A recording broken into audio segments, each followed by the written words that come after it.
Hey everyone, welcome to my channel. I'm Natasha, the Unconventional Aussie, and today I want to share with you my journey to Islam.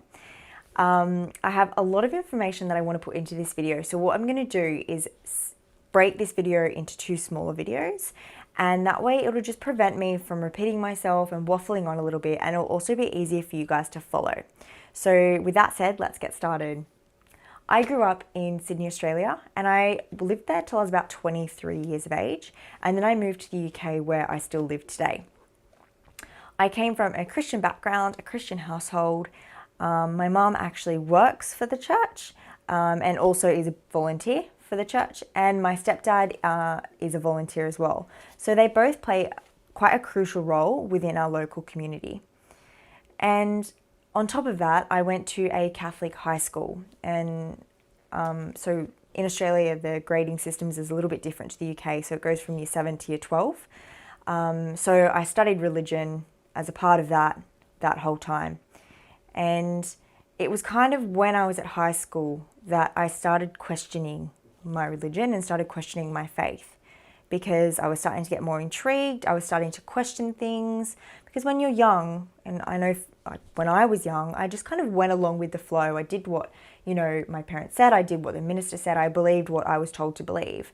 And it wasn't obviously until high school that I then started to kind of get a mind of my own and started to question things that I was being told, because it just wasn't sitting right with me. It wasn't settling with me. So naturally, I just was asking questions, and I was asking questions both to my teachers at school and also to the minister at our church. And the responses I was getting were just never satisfied me. And I always found myself asking 10 more questions about that one question, because it just never sat. It never sat right. And I never walked away getting an answer that I was like, oh yeah, that makes sense. It was always like, oh, okay, yeah, and again, I was just kind of going on with the flow of things. And then I got to towards the end of my schooling, and I just kind of lost interest in religion. I still believed that there was a God, and I still believed that there was one God. But in terms of me going to church every Sunday, and also going to church other days of the week, and just my general interest in it, I just lost it. And it remained that way up until really recently, if I'm honest. So from that point, I think we'll fast forward to 2016 when I moved to the UK, and I met my now husband, whose name is Osman, and he was a non-practicing Muslim.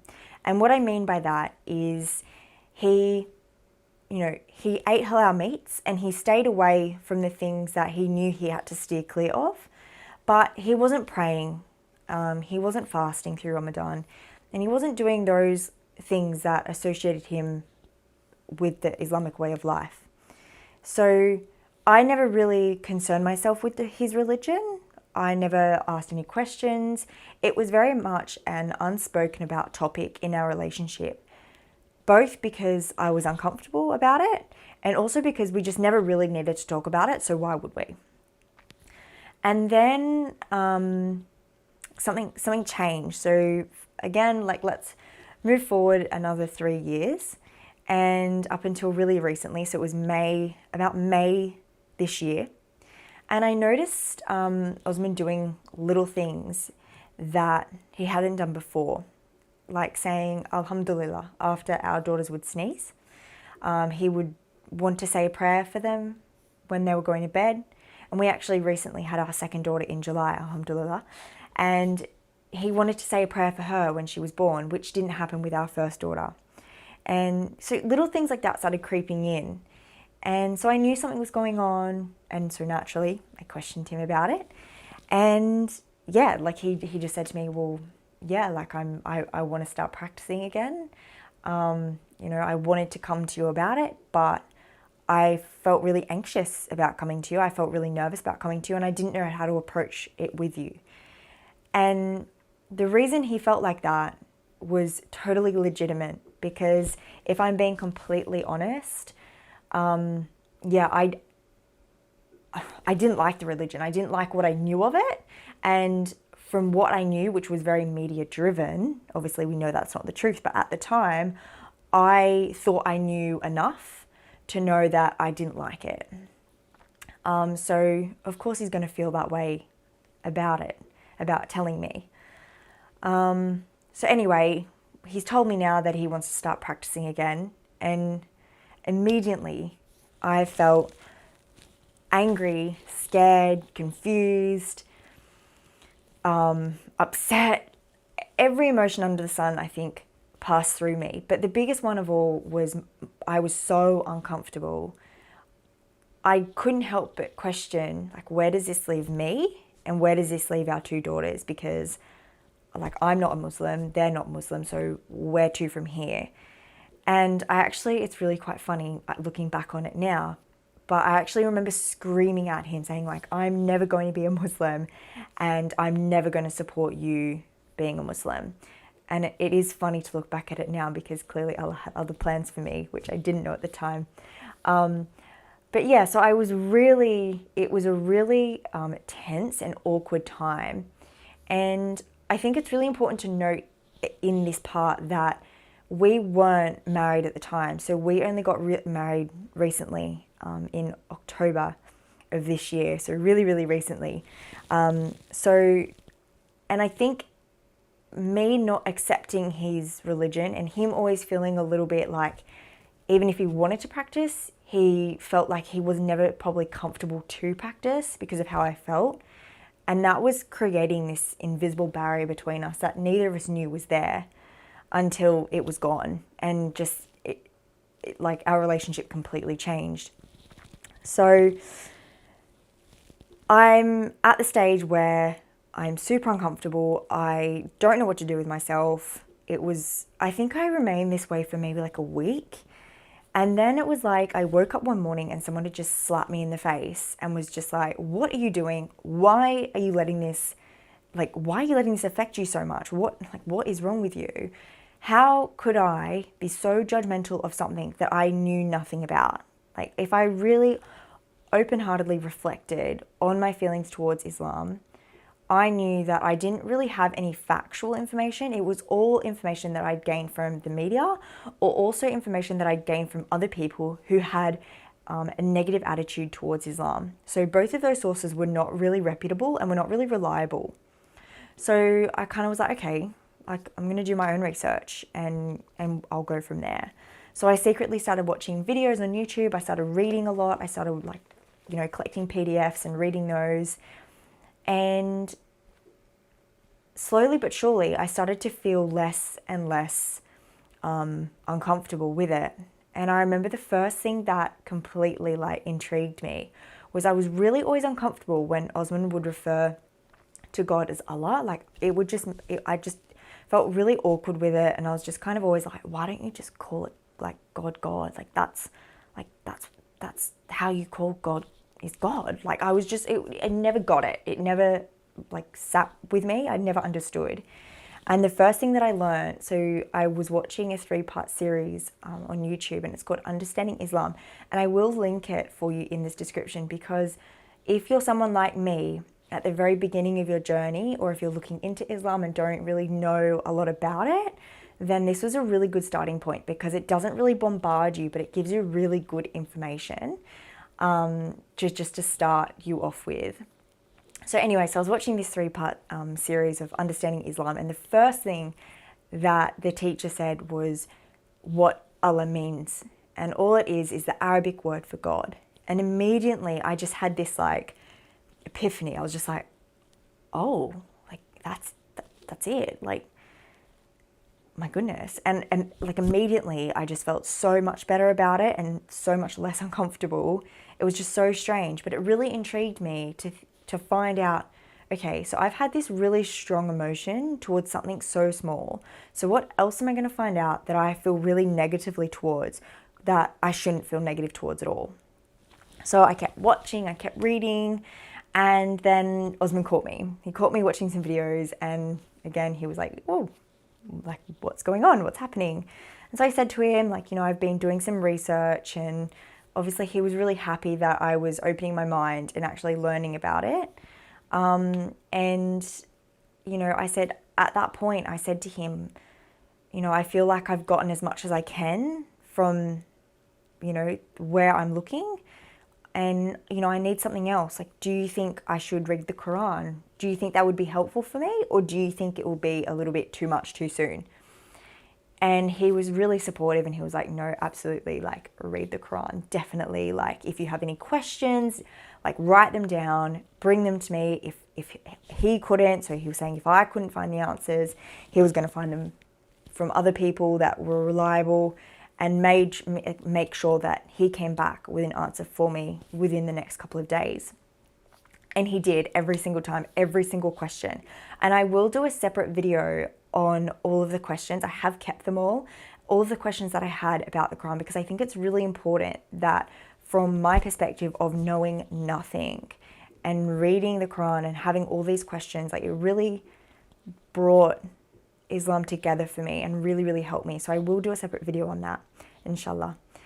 And anyway, so I was reading and I just gave birth to our second daughter in July. So I had a lot of time on my hands to read whilst I was breastfeeding. So I was up a lot of the night breastfeeding again. So I was just reading. And then during the day, sitting around, I had like a lot of time to read. So that's what I did. And I think it was a couple of weeks and I'd already gotten past halfway, and I'd had pages of questions, and I was getting really, really into it. And I was getting to the point where I started to believe what I was reading, and it was starting to kind of impact how I was feeling. And, you know, I spoke to Osman about this, and I said, you know, like, this is what I'm reading, and, you know, I believe it. And he said, well, that's really good, you know, like, that's fantastic. What, like, he was just kind of in awe that I had come so far in such a short time. And from that point, that my continuum of reading and learning and my growth towards Islam, my journey started to change. So originally my journey was like, I was only doing this so that I could support and understand my partner, who obviously is now my husband, but my partner at the time. And now it was becoming a journey for me of, actually, Islam is starting to look like it could be a part of my life. So where do I go from here? And this kind of went on for a few weeks, and I was getting more and more and more hooked. And then I just I had a bit of a freak out moment. I had a bit of a meltdown, and Osman asked me to watch a video on YouTube, and I was just like, no, like, I'm not interested.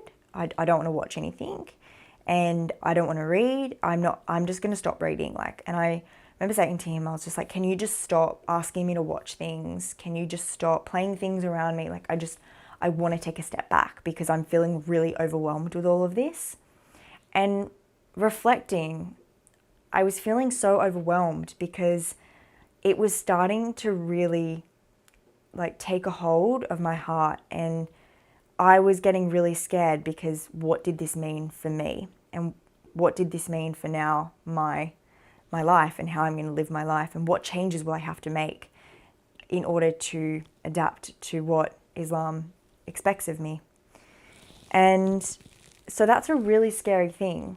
And so yeah, I just wanted to be left alone. I didn't want to talk about it. I didn't want it in my face. I just wanted to be clear of it. And that lasted for maybe like 3-4 days. And in those 3-4 days, anytime I had to myself, I was like, I just want to read, or I just want to watch a video. But I was like, no, I don't, like, no. Take a step back. Because it was just way too much. And I let my thoughts get the better of me. And all I could think at the time was things like, you know, I think I should say in this part, definitely one of my biggest tests is how I worry too much about what people think of me and what people's expectations are of me.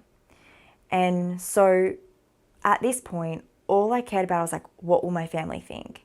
What will my friends think? Will I have to wear a hijab?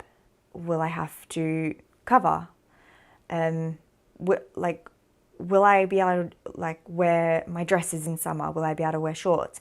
And you need to remember as well, like I'm from Australia, so I'm from a very hot country, and culturally, I mean, we wear flip-flops, short shorts and tank tops every day in summer. Like that is a normal outfit. So obviously, like then things such as like cultural things started going through my head, like what about Christmas? What about Easter? You know, all of the other things that I live my life by now, I'm going to have to give up. And I was really letting this take over me. I was really, really letting this take over me. And I spoke to a few people about it. And then I started actually talking to my friends about it, because I was like, oh, so this is what I've been reading. And I was almost seeking validation from them. Like, okay, if they accept me, like this is good. This is a good starting point, because again, I really care about what people think of me. And so naturally, like this is a big change. I'm going to care what people think. As much as I don't want to, I'm going to, and that's just the truth. So yeah, I started seeking validation. And again, this went on for a little while. And then I started to just get really frustrated with myself, because I was already thinking and acting like I was a Muslim, but I wasn't really, you know, moving forward anywhere, because I was just so caught up with the things I would have to give up and the things I would have to change about me. And so yeah, I was just stuck at limbo. And like Osman just came up to me one of the days and was just like, look, you can't, are you going to be able to just forget about everything you've read? Are you able to just forget everything you've read, forget that you've believed everything you've read, and just go on with life as per normal as you would have done? And I was like, well, no, like I can't just forget that the things that I've read. And that was, it was such a difficult time for me, because I was so caught up in what was going on around me that I wasn't doing something for me. Yet again, I was doing what I thought other people wanted me to do. And I was doing something, or I wasn't in this case, I wasn't doing something for me. I was trying to stick to what everyone else thought that I should be. And, you know, all my life I've been that way. I've been someone that does everything based on what I think people want me to do, if that makes sense. So I'm a bit like, I just kind of, you know, blend in with everybody and fit in and do things so that I do fit in. And this was going to be like my only decision that I've ever made that was 100% done for me and only for me. And between the relationship between me and Allah, like that was it. It wasn't for anyone else but me. And I was really struggling with it. I knew in my heart what I needed to do and what I wanted to do, but I just was unable to make that decision. So I'm going to leave the video there for now. And what I'm going to talk to you about next is the turning point for me, and all of the turning points for me that ultimately led me to taking my Shahada. So thank you so much for watching. I really appreciate your support so far. Don't forget to share this video with someone who you think might benefit from it. Feel free to comment or feel free to privately message me any questions you have, and I will see you in my next video.